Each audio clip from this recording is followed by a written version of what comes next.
Good morning mga ka-guys o mga kasari. Tuesday morning po. January 27, 2026 na ang pizza. Ang bilis guys. Ang bilis. Next event is ano na naman? Valentine's Day. Sa mga walang jowa dyan, sikapin nyo magka-jowa para sa Valentine's Day. Pero ang i-share ni Kuya AJ is hindi about sa jowa. Good morning, Mami. Good morning, good morning. Ang share ni Kuya AJ is itong mga kalat dito guys. May pagkalat-kalat din na yoki dyan sa baba. Hindi pa kami nakapag-arrange na aming mga pinamili. Bakit ninyo i-arrange Kuya AJ? Hindi pa nababa ang iba. Ang iba dyan nakakalat pa, kasali sa kalat. May plan kasi kami dito na baguhin. So ito yung before. Ito yung before. So abangan nyo ang after nito guys. Kasi may babaguhin kami dito na area. Itong area na to is meron tayong babaguhin. And abangan ninyo kung ano yung magiging resulta ng ating mga pagkaabalahan. So ito muna yung mga kalat natin. Hayaan mo natin yan kasi kakalat pa yan lalo mamaya. Kakalat pa yan lalo mamaya. Yung mga dyan, itong sa baba especially, and pati doon sa loob may mangyari. So parang complete overhaul ito ang gagawin namin. Mahaba-habang ano ito guys, mahaba-habang inuman. Mahaba-habang ayusan, and kailangan ito ng power. So dapat power si Mami, si Mami Iya, kasi siya yung abala sa planning, and si Kuya AJ is para sa ano, sa tawag nito, sa logistics. Si Mami Iya na rin, kasali din yan siya sa logistics kasi malakas yan siya. Malakas sa buhatan. Si Kuya AJ is magbuhat pero minimal lang yung mabuhat ni Kuya AJ. Hindi pa pwedeng full force ang ibigay ni Kuya AJ na na lakas kasi baka tayo mapurnada. So ito dito parang as is yan dyan. As is yan dyan na part.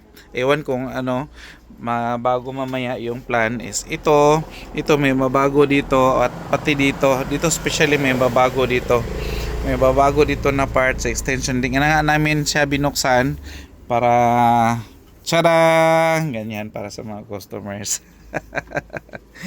Ewan ko anong mangyari dito sa taas kasi marami pa tayong paninda dito sa taas, pero siguro hindi na magalaw itong sa taas. Ito lang kasi dito sa baba yung need talaga namin baguhin para medyo maaliwalas siya and may space. Kasi pag may mga binili kami, kahit na may space na nga, pero kakapusin pa rin yung ating space, kaya need namin siya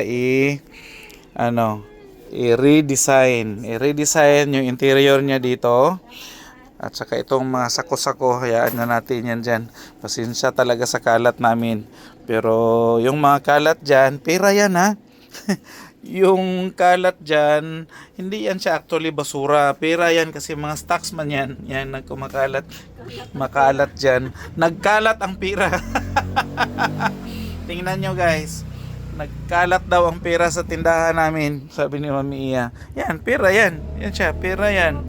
Oh, pera yan. Pag nabinta yan ito, kahit sako ito, sa tingin niyo basura, pera yan siya. Yung mga kalat-kalat natin sa tindahan, except lang sa literal na na basura, yung hindi na mapakinabangan, pero yung mga basura na pwede pang mapakinabangan, pera din yan. Kasi may mga kalat tayo guys na akala natin hindi na siya pwedeng pirahin, pwede pa rin pirahin kasi may pera sa basura nga. Kaya yung mga kalat-kalat dyan, yung mga karton, napakalat-kalat, may mamili niyang mga karton na yan, yung mga plastic, yung mga sako dyan, pera yan. Yan siya, binibenta namin yung tig 25 kilos na kuha ko, yung mga maliliit na sako, 5 pesos yan. Ang malaki 10 pesos, so pera pa rin yan siya. Itong mga karton na ganito, ayan, pera din yan kasi may mamili niyan. Oo, may namimili niyan. So So gamit din yan doon sa aming tubigan at saka kung may manghingi, bigyan din namin. Mamigay tayo guys kahit karton lang sa ating mga suki kasi malaking bagay yan siya. Malaking bagay yan siya sa ating mga customers kahit ano, kahit pakunti-kunti lang yan or sa tingin natin walang silbi. Yes sir. Sa tingin natin, walang silbi pero malaking bagay yan. Si customer kahit na sa gulay natin, may ano yan siya, may discount yan na piso, malaking bagay yan sa ating customers. Kaya wag tayong sobrang ano talaga sa pera. Magpaalipin sa pera. Yes, tama na magpaalipin tayo sa pera pero kontrolin din natin. Kasi yung may mga ako nga sa palengke, kung nyari mga bayaran ko is 101, tapos magsabi yung tindera sa palengke na okay na yan sir, 100. So naka-discount ka ng 1 peso. Malaking bagay na yan. Happy ka na talaga. What is 1 peso dito sa ano natin minsan sa mga gulay natin? Okay lang yan. Pero kung sa mga item na mga ganyan, yung mga canned goods, na fix talaga yung ano mo dyan, tubuin mo. So, bihira ka makaano dyan na mag-discount.